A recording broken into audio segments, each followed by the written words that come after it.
बाल विकास के आज के ये सारे प्रश्न दोस्तों कई बार एग्जामों में पूछे गए हैं। तो स्टार्ट करते हैं अपन पहले प्रश्न की ओर बढ़ते हैं।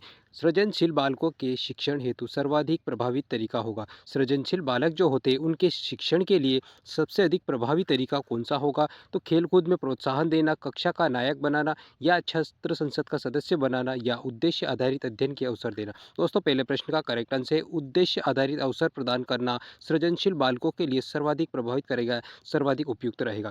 दूसरा प्रश्न है वह बालक जो अपने अध्ययन के मध्यकाल में अपनी कक्षा का कार्य जो कि उसकी आयु के अनुसार सामान्य है वो करने में असमर्थ है वह बालक है। दोस्तों कोई बालक उसकी उम्र के अनुसार उसकी कक्षा का कार्य जो है वो करने में असमर्थ रहता है तो उस बालक को क्या कहा जाता है? दोस्तों उस बालक को पिछड़ा बालक कहा जाता है। सही बात है, पिछड़ा बालक है क्योंकि ये बालक अपनी कक्षा की उम्र के अनुसार अपनी कक्षा का कार्य नहीं कर पा रहा है यानी असमर्थ है। यह बालक पिछड़ा बालक कहलाता है। करेक्ट आंसर इसका फर्स्ट वाला है।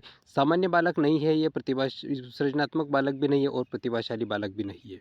तीसरा प्रश्न है बाल शिक्षण का आधारभूत तथ्य है। दोस्तों बाल शिक्षण के लिए आधारभूत तथ्य क्या है? तो प्रत्येक बालक के विकास की गति भिन्न होती है। बिल्कुल, प्रत्येक बालक के विकास की गति जो होती है वो भिन्न होती है। करेक्ट आंसर ये इसके संबंध से है।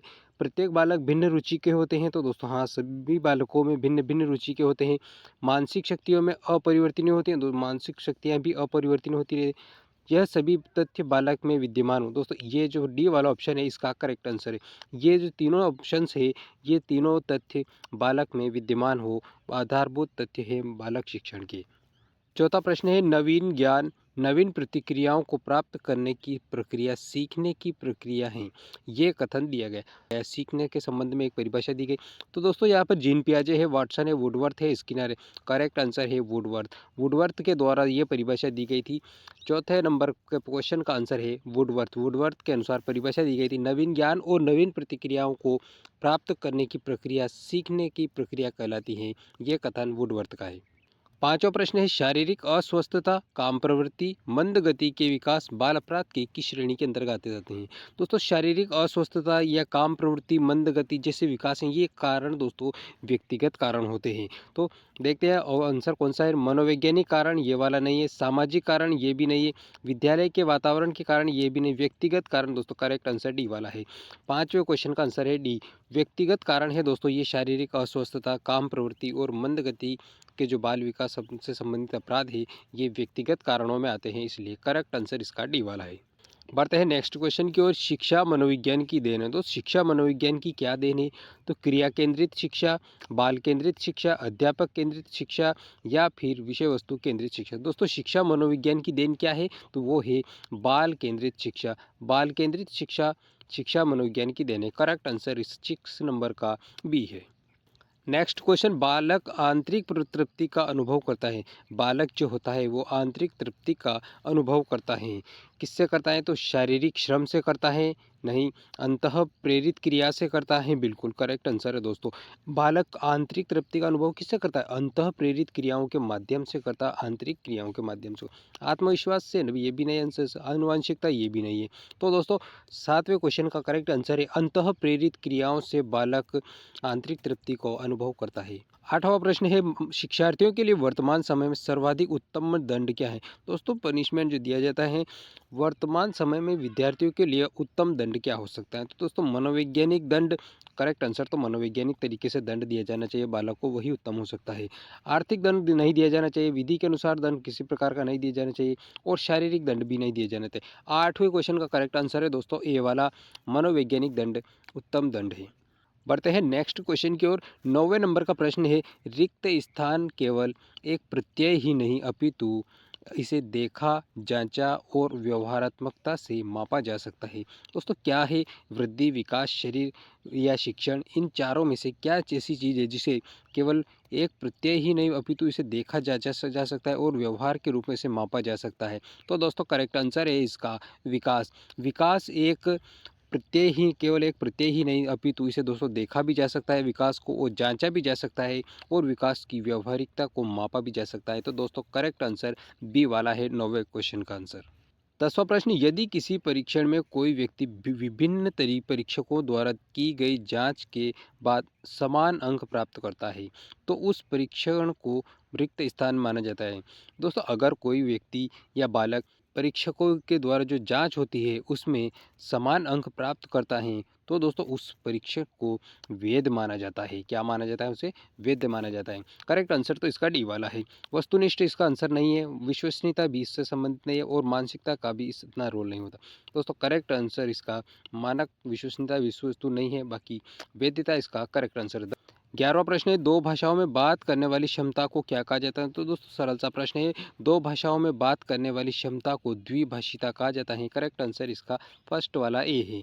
वाक्पटुता नहीं है, बाई लैंग्वेज भी नहीं है, इनमें से कोई ये वाला ऑप्शन नहीं। करेक्ट आंसर है द्विभाषिता। 12वां प्रश्न है, जीन पियाजे द्वारा प्रतिपादित संज्ञानात्मक विकास सिद्धांत की किस अवस्था में बालक वस्तुओं के विभिन्न वर्गों को वर्गीकृत करने लगता है? दोस्तों पियाजे के अनुसार जो 4 अवस्थाएं बताई गई है, संवेदी गामक अवस्था, मूर्त संक्रियात्मक अवस्था, पूर्व संक्रियात्मक अवस्था और औपचारिक संक्रियात्मक अवस्था। इन चारों अवस्थाओं में से कौन सी अवस्था है जिसमें बालक जो वस्तुओं को विभिन्न वर्गों में वर्गीकृत करने लगता है, बांटना सीख जाता है? तो दोस्तों वो अवस्था है मूर्त संक्रियात्मक अवस्था। मूर्त संक्रियात्मक अवस्था में बालक वस्तुओं को वर्गीकृत करने और उसमें समझ विकसित कर लेता है। करेक्ट आंसर 12वें प्रश्न का बी वाला है। बढ़ते हैं दोस्तों अगले प्रश्न की ओर। 13वां प्रश्न है, रिक्त स्थान से ग्रसित बालक भाषा को समझने और बोलने में समस्या प्रदर्शित करता है या समस्या का महसूस करता है। 4 ऑप्शन दिए गए यहाँ पर, डिस्फेजिया है, डिसलेक्सिया है, डिसग्राफिया है और डिस्प्रेक्सिया है। दोस्तों डिस्फेजिया जो है, इससे ग्रसित बालक जो होता है वो भाषा को समझने और बोलने में समस्या महसूस करता है। 13वें प्रश्न का करेक्ट आंसर है डिस्फेजिया। डिस्फेजिया ऐसी बीमारी है दोस्तों जो बातचीत संबंधित विकार है। एक बातचीत करने में समझ विकसित नहीं कर पाता है बालक, इसलिए भाषा को समझने और बोलने की समस्या डिस्फेजिया के अंतर्गत आती है। चारों को देख लेते हैं। डिसलेक्सिया क्या है? तो डिसलेक्सिया दोस्तों एक पठन विकार है। अगर कोई बालक पढ़ नहीं पाता है तो उसके लिए डिसलेक्सिया नामक विकार होता है, पठन विकार कहा जाता है। डिसग्राफिया भी एक लेखन विकार, ये लिखने संबंधित विकार होता है, इसलिए लेखन विकार डिसग्राफिया कहलाता है। कोई बालक अगर लिखने में समस्या महसूस करता है तो वो डिसग्राफिया के अंतर्गत आता है, और पढ़ने में कठिनाई महसूस करता है तो वो डिसलेक्सिया के अंतर्गत आता है। अगला डिस्पेक्सिया जो है, ये तंत्रिका तंत्र से संबंधित विकार है। ये तंत्रिका तंत्र में खराबी के कारण डिस्प्रेक्सिया की बीमारी महसूस होती है। तो दोस्तों चारों ही ऑप्शन आपको समझ में आ गए। इन चारों से कई बार प्रश्न बनते हैं एग्जामों में। दोस्तों वीडियो को लाइक और चैनल को सब्सक्राइब जरूर कर लीजिए। बढ़ते हैं अपन अगले प्रश्न की ओर। अगला प्रश्न है, यदि एक मनोवैज्ञानिक परीक्षण जो है ये कई लोगों पर एक साथ संचालित किया जाए और निश्चित रूप से यह परीक्षण होगा। तो दोस्तों ये एक परीक्षण होता है मनोवैज्ञानिक परीक्षण, और कई लोगों पर अगर एक साथ संचालित किया जाता है तो दोस्तों उस परीक्षण को सामूहिक परीक्षण कहा जाता है। क्या कहा जाता है? उसे सामूहिक परीक्षण कहा जाता है। प्रदर्शन नहीं कहा जाता है, व्यक्तिगत भी नहीं कहा जाता, विश्वसनीयता से इसका कोई संबंध। करेक्ट आंसर इसका सामूहिक परीक्षण कहलाता है। अगला प्रश्न है दोस्तों, बहिर्मुखी बालक की विशेषता नहीं है। दोस्तों यहाँ बहिर्मुखी बालक से संबंधित 4 विशेषता बताई गई है। कौन सी बालक बहिर्मुखी बालक की विशेषता नहीं है? तो बाह्य तत्वों की ओर झुकाव रखने वाली योग्यता। दोस्तों इस प्रकार का जो बालक होता है वो बाह्य तत्वों की ओर झुकाव रखता है, बहिर्मुखी वाला बालक। तो ये तो उसकी विशेषता है। विचारों को स्पष्ट रूप से व्यक्त करने की योग्यता। दोस्तों विचारों को स्पष्ट करने में भी योग्य होता है बहिर्मुखी बालक, तो ये वाला भी इसके संबंध में ही है। बाह्य सामंजस्य के प्रति सचेत रहना की योग्यता। दोस्तों ये भी बहिर्मुखी बालक की विशेषता है।